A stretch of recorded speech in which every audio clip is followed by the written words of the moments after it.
Students अभी आवाज आ रही है मेरी? हेलो हेलो स्टूडेंट्स, आवाज आ रही है मेरी अभी?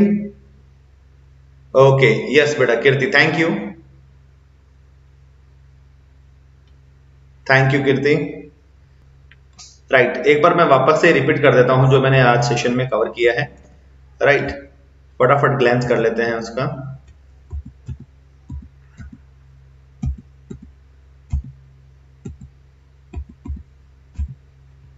स्टूडेंट्स इस सेशन में हम पूरा रिकैप कर लेते हैं। तो एरिया ऑफ सेक्टर के बारे में मैंने पढ़ा है आपको। So theta upon 360 into pi R square. Right, ये हमारा जो है एरिया ऑफ सेक्टर का फॉर्मूला है। और अगर क्वेश्चन के अंदर हमें अगर आर्क दे रखा है, राइट, अगर हमें लेंथ ऑफ आर्क दे रखा है और रेडियस दे रखा है हमें, so area is equal to half into L R formula इसका यूज करते हैं हम। राइट, फिर आगे हमने एरिया ऑफ सेगमेंट भी यूज किया था फॉर्मूला। एरिया ऑफ सेगमेंट के लिए हम क्या निकालते हैं? Area of sector minus area of triangle. Area of sector का फॉर्मूला पता होता है theta upon 360 into pi R square minus area of triangle. Area of triangle का फॉर्मूला बेटा ये आप लोग लिख लीजिए, R square into sine theta upon 2 into cos theta upon 2, ये इसका फॉर्मूला हो गया है स्टूडेंट्स। राइट, देन हमने लेंथ ऑफ आर्क का फॉर्मूला पढ़ा है theta upon 360 into circumference of a circle which is theta upon 360 into 2 pi r। Right, ये हमारा लेंथ ऑफ आर्क का फॉर्मूला हो गया। यानी तीन चीजें हमने डिस्कस कर ली हैं। Then distance moved by the wheel in one revolution, मतलब जब वो मूव करेगा, कोई व्हील होता है वो मूव करता है, सो वन रिवॉल्यूशन के अंदर वो कितना डिस्टेंस कवर करेगा? सो उसका डिस्टेंस जो होगा वो सर्कमफ्रेंस के बराबर होगा। राइट, जैसे यहाँ पे आप एनिमेशन देखिए। सो इस एनिमेशन के अंदर आप देखेंगे तो ये यहां से लेके इस पॉइंट से लेके इस पॉइंट तक का जो डिस्टेंस है उतना डिस्टेंस कवर किया है व्हील ने जब वन रिवॉल्व किया। एक बार वापस मैं दिखा देता हूं आपको। यहाँ पे इस पॉइंट पे हमारा अभी सर्कल स्टैंड है। अभी ये वन रोटेट करके यहां तक इसने कवर किया है, यानी distance covered by a wheel in one revolution is equal to circumference. यानी सर्कमफ्रेंस के इक्वल उसका डिस्टेंस होगा वन रिवॉल्यूशन में। राइट, वैसे ही इसके बेस के क्वेश्चन आते हैं, the number of the revolution completed by the rotating wheel in 1 minute. एक मिनट में कितना रोटेट करेगा व्हील? राइट, सो 1 मिनट हो या 5 मिनट हो या 10 मिनट्स हो या 1 घंटा हो, जो भी टाइम दे रखा हो, राइट, सो वो हम लोग डिस्टेंस उसका निकालेंगे फर्स्ट स्पीड के फॉर्मूला से। राइट, सो आप उतना डिस्टेंस निकाल लीजिए, पहले कितना कवर किया है टोटल डिस्टेंस अपॉन सर्कमफ्रेंस कर दो। सर्कमफ्रेंस क्यों किया? Because circumference is equal to distance covered by wheel in one revolution. So one revolution के अंदर जितना डिस्टेंस कवर किया यानी सर्कमफ्रेंस, एंड टोटल डिस्टेंस जितना कवर किया है उसे डिवाइड करोगे तो आपको मिल जाएगा नंबर ऑफ रिवॉल्यूशन। नेक्स्ट हमने पढ़ा था बेटा टाइम से रिलेटेड कोई भी क्वेश्चंस होते हैं, टाइम से रिलेटेड जो भी क्वेश्चंस होते हैं उनमें हमें क्या होता है, बोला गया होता है कि भाई मिनट हैंड है कि सेकंड हैंड है। So in case of minute hand और सेकंड हैंड ऐसे क्वेश्चंस जब भी आए वो बोलेंगे कि भाई आप 5 सेकंड में उसने कितना एरिया कवर किया है, कितना स्वैप किया है एरिया, या 10 सेकंड में कितना एरिया स्वैप किया है सेकंड हैंड ने, राइट, या मिनट हैंड ने, तो वो कितना एरिया कवर किया है वो सेक्टर के इक्वल होता है। तो सेक्टर का फॉर्मूला होता है बेटा theta upon 360 into pi R square. Theta जो है हमारे पास वो कैसे निकालेंगे तो वो मैं बताता हूं आपको। रेडियस जो होगा वो लेंथ ऑफ ये ना जो हमारे पास हैंड है, चाहे मिनट हैंड है या सेकंड हैंड है, उसकी लेंथ के बराबर जो होता है वो रेडियस होता है। राइट, सो रेडियस आपको वैसे निकल जाएगा, वो तो ऑलरेडी गिवन होगा। एंड थीटा कैसे निकालेंगे? Theta is equal to 6 into time, जो भी टाइम दे रखा है 5 मिनट 10 मिनट 20 मिनट मल्टीप्लाई कर दीजिए, आपको थीटा मिल जाएगा। इन केस ऑफ आर, अगर आर हैंड होगा तो वहां पे थीटा निकालने का फॉर्मूला हो जाएगा 30 into time. Right students, then हमने डिस्कस किया था टू सर्कल्स जो कि इंटरनली टच हो, अंदर से टच हो, तो वहां पे उन दोनों के सेंटर का डिस्टेंस जो होता है वो दोनों के रेडियस के डिफरेंस के बराबर होता है। राइट, एंड अगर दो सर्कल हैं दोनों एक्सटर्नली टच हैं तो उनके जो सेंटर का डिस्टेंस होगा वो उनके सम के बराबर होगा, r1 plus r capital R plus small r। Right, ये हमने डिस्कस ऑलरेडी कर लिए हैं, इसके बेसिस के क्वेश्चंस भी कर लिए हमने लास्ट सेशंस में। नाउ अभी मैं आपको बता रहा हूं स्टूडेंट्स कि अगर सर्कमफ्रेंस दे रखा है हमें, यानी सर्कल है, सर्कल बताया गया है कि दो सर्कल हमारे पास हैं, उनके सर्कमफ्रेंस जो हैं, उनके सर्कमफ्रेंस को अगर मैं ऐड करता हूं तो वो सर्कमफ्रेंस का जो सम होगा वो बड़े वाले सर्कल के सर्कमफ्रेंस के बराबर होगा। तो इस केस के अंदर रेडियस का रिलेशन क्या होगा? राइट। तो उस केस में रेडियस जो होगा बड़े वाले का रेडियस वो छोटे वाले दो रेडियस के सम के बराबर होगा। अगर सरकमफ्रेंस के सम के बराबर उसका सरकमफ्रेंस है तो उनके रेडियस के सम के बराबर भी बड़े वाले का रेडियस होगा, right.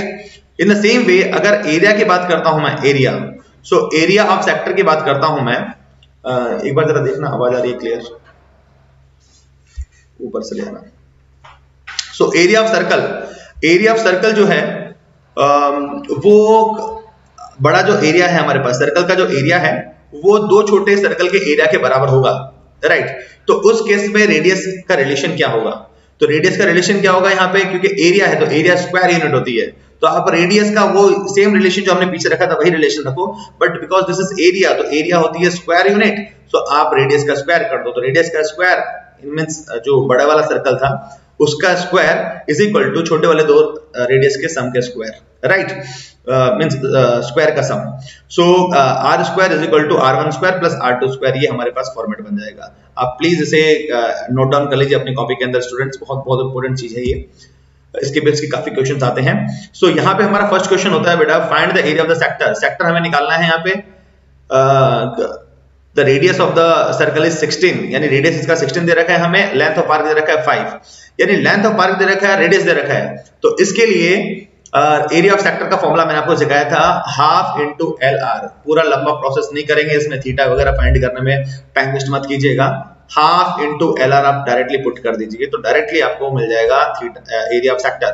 So half into length कितना है हमारे पास यहाँ पे 5 यूनिट, सो 5 यूनिट हमारे पास लेंथ है, इंटू सर्कल की रेडियस कितनी है हमारे पास यहाँ पे 16 है, राइट, 16 देन 2 8 16 8 5 40, यानी 40 यूनिट स्क्वायर जो है वो इसका आंसर आ गया है, राइट स्टूडेंट्स। बहुत बहुत सिंपल है। नेक्स्ट अगेन इसके लिए आपको 10 सेकंड्स मिलेंगे, देखते हैं चैट बॉक्स में आंसर दीजिए फटाफट इसका। The sum of the area of two circles, दोनों सर्कल का जो रेडियस है बेटा, एक का रेडियस r1 है दूसरे का r2 है, right, is equal to the area of the circle which is big R। So इनके एरिया का सम हमने किया है और वो इसके एरिया के बराबर है, तो रिलेशन क्या होगा इनके रेडियस का। So as we know area है तो स्क्वायर यूनिट आएगा, सो इसका स्क्वायर जो होगा वो इसके स्क्वायर प्लस इसके स्क्वायर के बराबर होगा, यानी R square is equal to r1 square plus r2 square. Option number B is correct, right students. Next again आपको 10 seconds. The sum of the circumference of two circles radii r1 and r2 is equal to the circumference of a circles radii capital R। Means again हमारे पास दो radius हैं, means दो circle हैं, उनका circumference जो है उसका सम बड़े वाले सर्कमफ्रेंस के बराबर है। ये r1 है ये r2 है, राइट। सो क्या होगा इनका relation, because circumference single unit होती है, सो रेडियस भी हम लोग सिंगल यूनिट रखेंगे, so r is equal to r1 plus r2 is the answer, right students.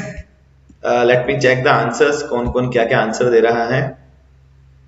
Students आप लोग चैट में अपने आंसर दीजिए बेटा फटाफट, बहुत बहुत इंटरेस्टिंग टॉपिक है ये, नेक्स्ट, और यूजफुल भी है, राइट स्टूडेंट्स। ये बहुत बहुत इंपॉर्टेंट क्वेश्चन है। In the given figure, an archery board is depicted with 5 scoring zone from center outwards as gold, red, blue, black and white. The diameter of the region representing gold is 21 centimeter and each band is 10.5 centimeter afterwards. Find the area of the gold and the black scoring zone. ये archery board है, इसका जो हमें दे रखा है diameter वो 21 है बेटा, यहां से लेके यहां तक 21 सेंटीमीटर है, छोटे वाले का, अंदर वाले का 21 जो है सेंटीमीटर उसका डायमीटर है, तो इसका रेडियस हो जाएगा 10.5 जो है इसका हो जाएगा रेडियस, तो छोटे वाले का रेडियस हो जाएगा। Now afterwards each band is 10.5 centimetres, right, यानी यहाँ पे जितने भी ये इनकी जो विड्थ है वो 10.5 है, सो 10.5 है, इसका मतलब यानी जितने भी सर्कल दे रखे हैं हमें, अंदर वाला सर्कल है, फिर नेक्स्ट जो सर्कल होगा वो उससे 10.5 इंक्रीज होगा, फिर जो नेक्स्ट जो होगा हमारे पास यानी ब्लू वाला वो 10.5 उसका रेडियस इंक्रीज होगा, फिर जो नेक्स्ट होगा ऐसा, मींस सभी के रेडियस जो हैं बेटा वो सेम इनका डिफरेंस, जो इनका डिफरेंस है बेटा, उनका डिफरेंस जो है अगर रेडियस के इक्वल हो, यानी अंदर वाला जो रेडियस है उसके इक्वल इनका डिफरेंस हो, तो उस केस में एरिया ऑफ बाउंड्रीज निकालने का फॉर्मूला एकदम शॉर्ट एंड सिंपल आपको बता रहा हूं मैं। तो यहां पे जब ये हो तो हम लोग क्या करेंगे बेटा, अंदर वाले का जो एरिया निकालना होता है तो उसका फॉर्मूला होता है पाई आर स्क्वायर, यानी गोल्ड मेरा अंदर वाला है, सो गोल्ड का एरिया अगर मुझे निकालना है तो उसका पाई आर स्क्वायर लगा दूंगा मैं, राइट। बट मुझे अगर रेड निकालना है तो रेड के लिए आप रेड में से गोल्ड भी माइनस कर सकते हैं, लेकिन एक सिंपल सा आपको बताता हूं लॉजिक।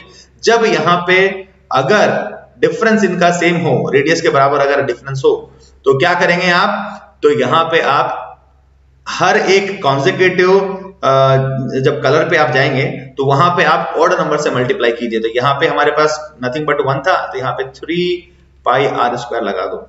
रेडियस रहेगा सेम बेटा, रेडियस इनिशियली जो हमारे पास था ना रेडियस, वो हमेशा 10.5 ही रखेंगे। यहाँ पे सभी केसेस में 10.5 ही रेडियस रहने वाला है। इन केस ऑफ ब्लू, तो ब्लू का एरिया कितना होगा, सो नेक्स्ट ऑड नंबर हमारे पास है 5, सो 5 पाई आर स्क्वायर के इक्वल आएगा। देन हमारे पास ब्लैक जो है वो होगा 7 पाई आर स्क्वायर।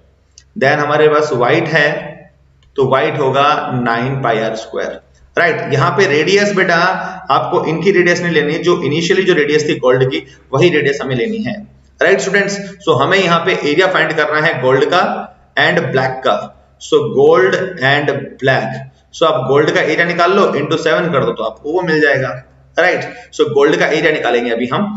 सो गोल्ड का एरिया होगा पाई आर स्क्वायर, यानी 22/7 इंटू रेडियस कितना है 10.5, मीन्स 105/10 कर देता हूं मैं इसको, एंड 105/10, राइट स्टूडेंट्स। मैं इसे रब कर देता हूं एक बार, बहुत बहुत इंपॉर्टेंट चीज है ये, सो प्लीज अपनी कॉपी में लिख लेना। 22/7, अच्छा इसको रिड्यूस कर दीजिए फटाफट। सो 7 से रिड्यूस हो जाएगा, 7 1 7, एंड यहाँ पे कलर चेंज कर लेता हूं मैं, 7 1 7 एंड 7 5 35। नाउ 5 2 10 एंड 5 3 15, 2 1 2 एंड 2 11 जा, यानी हमारे पास आंसर बचेगा 11। यहाँ पे हमारे पास बचेगा 11 इंटू 3 इंटू 105/10,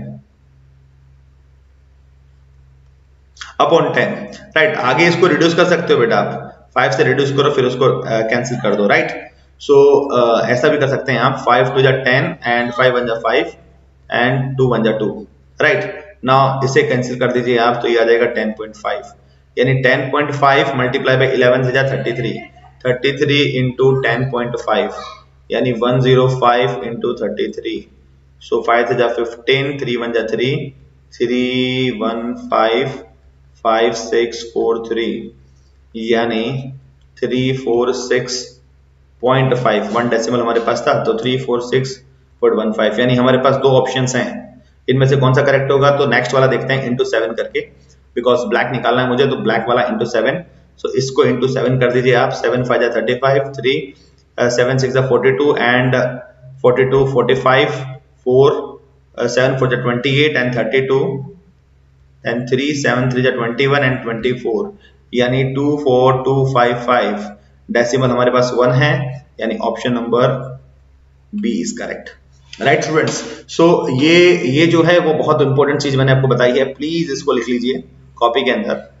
यहाँ पे आर्चरी जैसे क्वेश्चंस आते हैं, राइट। तो अगर हमारे पास रेडियस और जो इनकी विड्थ है वो इंटरनल रेडियस के इक्वल होगी, तो उस टाइम पे आप हर एक कॉन्सेक्यूटिव कलर के पास जाएंगे तो आप पाई आर स्क्वायर मीन्स जो इनर सर्कल था उसको मल्टीप्लाई कर दो कॉन्सेक्यूटिव ऑर्डर नंबर से, right. 1 3 5 7 9 like that, right students. A square is inscribed in a circle, calculate the ratio of the area of the circle and the square. इसका क्या होता है बेटा, ओरली इसका आंसर याद रखना, एक्चुअली कैलकुलेशन अभी आप करके देख लीजिए, बट ये क्वेश्चन मोस्ट इंपोर्टेंट है, एग्जाम में आ सकता है, इसका आंसर आपको ओरली पता होना चाहिए, राइट। सो मैं यहाँ पे एक बार आपको सॉल्व करके दिखा देता हूँ क्या इसका आंसर हो सकता है। यहाँ पे ये सर्कल है, स्क्वायर इसके अंदर है, इंस्क्राइब्ड मींस उसके अंदर है, तो यहाँ पे मैंने स्क्वायर बना दिया, राइट। अब मुझे पता है कि जो डायामीटर है सर्कल की वो डायगोनल के इक्वल होगी, यस और नो? सो अगर डायगोनल के इक्वल होगी तो यहां पे अगर ये मेरे पास D है तो ये साइड कितनी होगी, बिकॉज मुझे यहाँ पे एरिया निकालना है, तो एरिया ऑफ अ सर्कल, तो R रखूंगा pi R square upon area of circle, तो पाई आर स्क्वायर आ गया, बट यहाँ पे एरिया ऑफ स्क्वायर निकालने के लिए मुझे साइड पता होना चाहिए। तो साइड कैसे निकालेंगे, तो ये राइट एंगल ट्रायंगल है हमारे पास है। सो बेटा हाइपोटेनस अगर आपके पास दे रखी है तो बेटा बाकी की दो साइड निकल जाएंगी आपकी। सो क्या होता है, as we know both are same, so यहाँ पे मैं इसे क्या करता हूँ बेटा, साइड ले लेता हूँ। सो साइड इंटू साइड यानी side square is equal to D का स्क्वायर हो गया। So side square is equal to D जो है हमारे पास, I am sorry, side square plus side square, right, side square plus side square is equal to D square, यानी 2 side square हो गया। एंड डी कितना है हमारे पास, डी को मैं रेडियस के टर्म में ले सकता हूं क्योंकि हमें यहाँ पे रेडियस चाहिए है। सो इससे मैं ले सकता हूं 2r का whole square, so it would be 2s का square is equal to 2 to the 4r का स्क्वायर, राइट। अगर मुझे साइड स्क्वायर चाहिए है, राइट, साइड स्क्वायर चाहिए, मुझे साइड से लेना ही नहीं है, मुझे पता है एरिया ऑफ स्क्वायर कितना होता है, एरिया ऑफ स्क्वायर होता है साइड स्क्वायर, तो साइड स्क्वायर की वैल्यू निकालो directly. So 4r square upon 2 to the 4 2r square कितना आ गया, 2r स्क्वायर, यानी area of circle upon area of square. याद रखो रेशियो निकालना है, तो रेशियो क्या होता है, पी बाई क्यू के फॉर्म में उसे लिखते हैं, रिड्यूस्ड फॉर्म ऑफ फ्रैक्शन जो होता है उसे रेशियो के फॉर्म में लिखते हैं हम लोग, राइट। तो यहाँ पे पहला नाम जिसका होता है बेटा वो न्यूमरेटर में आता है, एरिया ऑफ सर्कल न्यूमरेटर में आ गया upon area of square denominator में आ गया, तो यहाँ पे हमारा रेशियो निकल जाएगा। So area of circle pi R square हो गया अपॉन एरिया ऑफ स्क्वायर होता है side square. So side square कितना है हमारे पास, side square is equal to है 2r स्क्वायर। सो आप लिख दीजिए 2r square, r square cancel, so pi upon 2 which can be written as pi is to 2, यानी option A1 is correct. I hope this is clear, right. इसे आप याद ही रख लीजिएगा, अगर ऐसा क्वेश्चन आता है तो आप उसे याद ही रख लीजिएगा, पाई इज टू 2। बाकी अगर आप भूल जाते हैं तो आप इस वे में आपसे सॉल्व कर सकते हैं इसे, राइट स्टूडेंट्स। सो यहाँ पे इन शॉर्ट मैं एक बार वापस से आपको रिपीट कर देता हूँ, राइट। तो एक बार वापस से ग्लैंस कर लेते हैं हम। इसमें एरिया ऑफ सेक्टर के बारे में पढ़ा है हमने, एरिया ऑफ सेगमेंट के बारे में पढ़ा है हमने। एरिया ऑफ सेक्टर के मैंने 2 फॉर्मूला आपको बताए हैं, वो जरूर आप याद रखिएगा। एरिया ऑफ सेगमेंट कैसे निकालते हैं, तो सेक्टर तो निकाल लेते हैं, तो एरिया ऑफ ट्रायंगल का फॉर्मूला हमने यहाँ पे डिस्कस किया है, राइट स्टूडेंट्स। सो इसको जरा इंप्लीमेंट कीजिएगा आप, मैं वर्कशीट सेंड करूंगा टेलीग्राम में, सो उसमें जरा प्रैक्टिस कीजिएगा सेम क्वेश्चंस की। देन सरकमफ्रेंस और फिर रिवॉल्यूशन की बेस्ड क्वेश्चंस आते हैं, उसके मैंने आपको बताया है क्या होता है, राइट। फिर टाइम, ये मोस्ट इंपॉर्टेंट है, राइट। यहाँ पे आप प्लीज इसको ध्यान रखिएगा, minute hand and second hand के लिए थीटा हम यूज करते हैं 6 into time, whereas hour hand के लिए 30 into टाइम, राइट। सो यहाँ पे सर्कल होते हैं, अगर इंटरनली टच होते हैं तो distance of their centres is r minus r, and external touch होते हैं तो distance between them is r plus r। Circumference अगर किसी सर्कल का है वो 2 छोटे सर्कल के सरकमफ्रेंस के बराबर होता है, सो उनका रेडियस भी जो होता है वो उनके सम के बराबर बड़े वाले का रेडियस होता है, राइट। इन सेम वे अगर कोई सर्कल का एरिया है वो 2 छोटे सर्कल के एरिया के सम के बराबर होता है, सो उनका रेडियस का स्क्वायर, बिकॉज एरिया है तो स्क्वायर यूनिट होगा, तो इन द सेम वे आप लिखेंगे बड़े वाले का स्क्वायर, रेडियस का स्क्वायर इज इक्वल टू छोटे वाले जितने भी सर्कल्स हैं हमारे पास हैं जिनसे वो मिलके बना है उनके रेडियस का स्क्वायर का सम कर दोगे तो उसके इक्वल आएगा, राइट। फिर हमने उसके बेस के कुछ क्वेश्चंस किए थे। So this much is this in the chapter, right. I hope आपको बहुत सारे कंटेंट जो है वो समझ में आए होंगे। सो प्लीज बेटा ये सब आप प्रैक्टिस कीजिए, और कल से अगेन कल हमारा सेम टाइम है 3 to 4, एंड कल हम स्टार्ट करेंगे new chapter, right students. So till then take care.